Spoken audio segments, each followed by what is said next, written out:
71st BPSC एक बड़ा मौका है आप लोग के लिए। आपके हाथ में 6 महीना का समय है और ऐसे में बहुत सारे ऐसे बच्चे हैं जो कन्फ्यूज़ हैं और कहीं न कहीं इधर-उधर बहुत सारे वीडियो को देखते हैं और रणनीति को लेकर के वो परेशान रहते हैं कि आखिर में तैयारी हम करें तो कैसे करें? देखिए, आपके पास 6 महीना बहुत कीमती है। अगर अभी से तैयारी अच्छे से नहीं कीजिएगा तो निःसंदेह आपका जो है सफलता है वो संदिग्ध के घेरे में रहेगा। मेरी बातों को ध्यान से समझिएगा। जैसा कि आप जानते हैं कि बीपीएससी के लिए आपको 3 चरण से गुजरना पड़ता है। प्रारंभिक परीक्षा देना होता है, फिर मेंस दीजिएगा, फिर इंटरव्यू दीजिएगा। देखिए, मैं यहाँ पे पूरा एग्ज़ाम का रीड का बात कर रहा हूँ, जो कि आपका मुख्य परीक्षा है, राइटिंग स्किल। राइटिंग स्किल अगर सही नहीं रहेगा तो आप चाहे प्रारंभिक परीक्षा में कितना ही मेहनत कर लीजिए, कुछ भी कर लीजिए, आपका कॉन्फिडेंस जो है ना लो रहेगा। और ध्यान रखिएगा कि मान लीजिए प्रारंभिक परीक्षा आप पास भी कर गए तो फिर आप मेंस नहीं कर पाइएगा, चाहे वो कोई भी बोले क्रैश कोर्स है, ये है 3 महीना में वो करवा देंगे, ठीक है? नहीं होता है। जो बच्चा पढ़ रहा है पहले से, लगातार हाथ चला रहा है, लगातार लिख रहा है, उसी का सिलेक्शन होगा। अदरवाइज़ फिर आप हमेशा कन्फ्यूज़ रहिएगा और एक लंबा समय जो है ना आपका बीपीएससी जो है ना निकल जाएगा तैयारी करने में और सफलता जो है वो भी हाथ नहीं लगेगा। मैं बहुत सारे बच्चों को देखा हूँ, बच्चे जो मेरे ग्रुप में आते हैं ना, तो उनको जब मैं सिखाता हूँ उत्तर लेखन सबसे पहले, जो 2 महीना में टारगेट होता है कि 2 महीना में आपको पेपर 1 और पेपर 2 कंप्लीट करके देना है और तीसरा महीना में आपको ऐसे कंप्लीट करवाना है। और ऐसे में बाकी 3 महीना बच गया तो उसके लिए प्रारंभिक परीक्षा का टेस्ट लगातार लेते हैं। तो ऐसे में बच्चा पूर्ण रूप से तैयार हो जाता है। जब मेंस ही आपका सही नहीं रहेगा तो फिर तैयारी क्यों करना है भाई? आप वनडे का तैयारी कीजिए जब आप उत्तर लेखन नहीं कर रहे हैं तो। मेरी बातों को समझिएगा कि बीपीएससी अगर आपका लक्ष्य है कि मुझे अगर आपको लगता है कि बीपीएससी को इस बार क्रैक करना है किसी हाल में, तो आपके पास पल-पल समय बहुत मूल्यवान है। जनवरी, फरवरी, मार्च गुजर गया और आने वाले समय में आपका ये भी समय निकल जाएगा देखते-देखते। वीडियो बहुत सारे हैं, आप देखिए कन्फ्यूज़ मत होइएगा। देखिए, सबसे पहले अपने टेबल पे जो है ना पाठ्यक्रम को ज़रूर रखिएगा। सिलेबस क्या है मेंस का, आपको उसको देखना बहुत ज़रूरी है। देखिए, मैं फिर से बता दूँ कि सबसे पहले जो है ना आपको कम से कम एवरेज आपको 7 घंटा या 6 घंटा आपको पढ़ाई करना होगा, जिसमें 2 घंटा आप प्रारंभिक परीक्षा में दीजिए। प्रारंभिक परीक्षा में रीड कीजिए, अपना जो सब्जेक्ट है हिस्ट्री, स्पेक्ट्रम पढ़िए, लक्ष्मीकांत पढ़िए, जो विषय है आपका ज्योग्राफी पढ़िए, इकोनॉमिक्स पढ़िए, है ना? करेंट अफेयर देखते रहिए अपना। तो ये जो है ये काम आपको करते रहना है, 2 घंटा काफ़ी है उसमें देखते रहना, ज़्यादा कुछ नहीं देखना है प्रारंभिक परीक्षा के लिए। लेकिन जो 4 घंटा है वो आपको मेंस पे देना होगा। राइटिंग स्किल सुधर गया, ज़िंदगी बन जाएगा, नहीं तो बाबू भटकते रहोगे यहाँ पे, याद रख लीजिए भूत की तरह। बहुत सारे बच्चे भटकते हैं, मेरे पास आए हैं बहुत सारे बच्चे और सफलता प्राप्त किए हैं और अंतिम क्षण पे ग्रुप में जब आते हैं, मैं उन्हीं देखिए ग्रुप बनाने का मेरा एक ही मकसद था कि खासकर वो बच्चे जो भटक रहे हैं ना उनके लिए, नहीं सुपर 100 है, 100 से ऊपर बच्चा हम रखते नहीं हैं।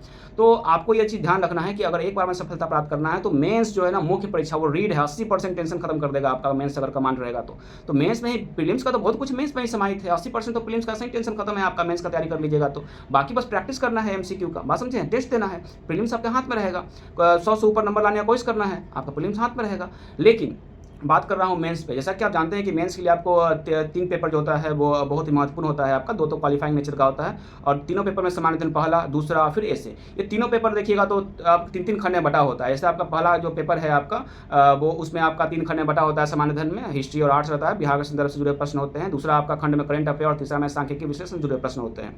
उसी प्रकार दूसरा पेपर सामान्य अध्ययन में भी आपका देखिएगा पॉलिटी रहता है ना? फिर ज्योग्राफी, इकोनॉमिक्स का दूसरा खंड में होता है, फिर आपका साइंस एंड टेक का प्रश्न होता है, खासकर बिहार से जोड़ करके पूछा जाता है ना? उसी प्रकार आप देखिएगा ऐसे में भी 3 खंड में होता है, 4-4 आपके पास ऑप्शन रहता है, 1 घंटा में एक ऐसे लिखना होता है आपको, है ना? तो ऐसे में आप यहाँ पे खंडवार तैयारी करना बहुत ज़रूरी हो जाता है और सिलेबस को ज़रूर रखिएगा। एक चीज़ समझिएगा, पीवाईक्यू गॉड होता है। प्रीवियस ईयर का जो मेंस का क्वेश्चन है 10 साल का आपके पास है, नहीं है तो आप हमसे ले सकते हैं, आप इस नंबर पे कॉल कर सकते हैं या आप ग्रुप ज्वाइन कर सकते हैं, बहुत सस्ता है और अपना सफलता 6 महीना में सफलता सुनिश्चित कर सकते हैं, तैयारी पूर्ण रूप से कर सकते हैं। मेरे बात को समझिएगा। पीवाईक्यू अपने पास रखिए, क्वेश्चन को रखिए, उसको लिखने का जो है आदत डालिए। डेली कम से कम कोशिश कीजिए कि आप नए हैं, जैसे मेरे पास जो नए छात्र आते हैं तो डेली उनको मॉडल आंसर मिल जाता है, उनको होमवर्क मिल जाता है, रीड कर क्या करना है और लिखना क्या है, जो लिखना है उसका मॉडल आंसर उनके पास उसी पेपर पर रहता है। होमवर्क अलग से, होमवर्क उसी पेपर में रहेगा ऊपर में और नीचे में मेंस का बीपीएससी मेंस में आपको 4 लिखने के लिए दिया जाता है अभी फिलहाल। और जो बच्चे 71 के लिए जो लेखन कला जो सीख लिए उनका गति स्पीड टेस्ट चल रहा है, तो बच्चे जैसे से आते हैं उनको निकालते बैठाते नहीं है बल्कि निकालते जाते हैं उसको, बात समझिएगा।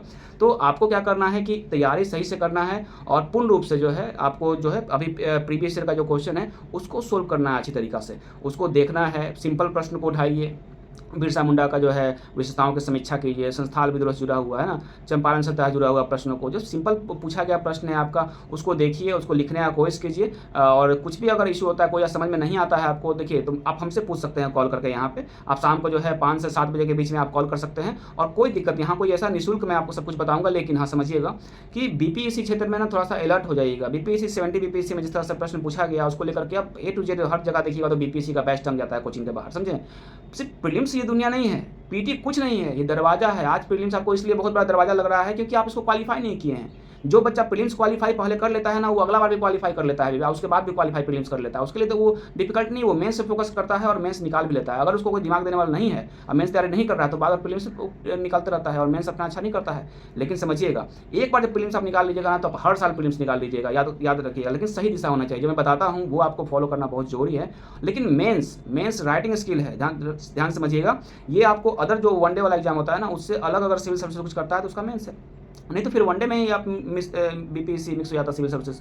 तो वनडे का तैयारी करने वाले बहुत सारे बच्चे बीपीएससी क्षेत्र में जो है आते हैं और गलती कर बैठते हैं कि बहुत रीड करते रहते हैं। बहुत सारे बच्चा को देखा, तैयारी एसएससी कर रहे हैं, चलो बीपीएससी का फॉर्म में फिल कर देते हैं, रीड करते रहते हैं। तो सिंपल है, अपना समय बर्बाद कर रहे हैं। वो रीड करने से नहीं होता है, बल्कि फील्ड पे उतर के आपको काम करना होगा, हाथ घुमाना होगा, लिखना होगा। कम से कम अभी 2 प्रश्न जो है डेली आपको लिखना है। पेपर 1 और पेपर 2 को जो है कंप्लीट आपको 2 महीना के अंदर कंप्लीट करना होगा और 1 महीना आपको एसे पे देना होगा। पहले एसे को, निबंध को, जिस तरह से आप देखते हैं कि आजकल एसे को लेकर बहुत चर्चा चलता है, एसे का लोग प्रचार करते हैं कि एसे यहाँ ऐसे कंप्लीट करवाएंगे। नहीं, मेरा एक ही सुझाव है कि पहले पेपर 1 और पेपर 2 का प्रश्नों को पहले सोल्व कर लीजिए। उसके बाद जब प्रश्न सोल्व करने का आइडिया लग जाएगा और उस पर आपका लेखन कला जब सही हो जाएगा तो फिर आप निबंध पे जाइए। क्योंकि जब आप 300-350-400 शब्दों में अपना प्रश्नों को लिख रहे हैं, जैसा प्रश्न का जो डिमांड है उसके हिसाब से, उसके बाद जो है आप जब निबंध में 700-800 शब्द लिखिएगा तो वो आसान हो जाएगा निबंध आपका। बात समझिएगा, वो आसान हो जाएगा।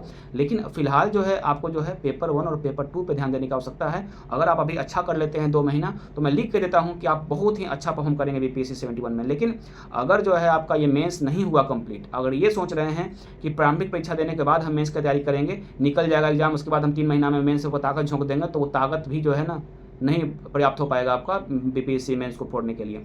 इसलिए अभी से आपको मेंस करना चाहिए। 4 घंटा मेंस पे दीजिए, 4 घंटा देने के लिए बात कर रहा हूँ, और बाकी 2 घंटा जो है प्रारंभिक परीक्षा पे दीजिए। एग्जाम जो है आराम से निकल जाएगा, फिलहाल मैं चलता हूँ। जय हिंद।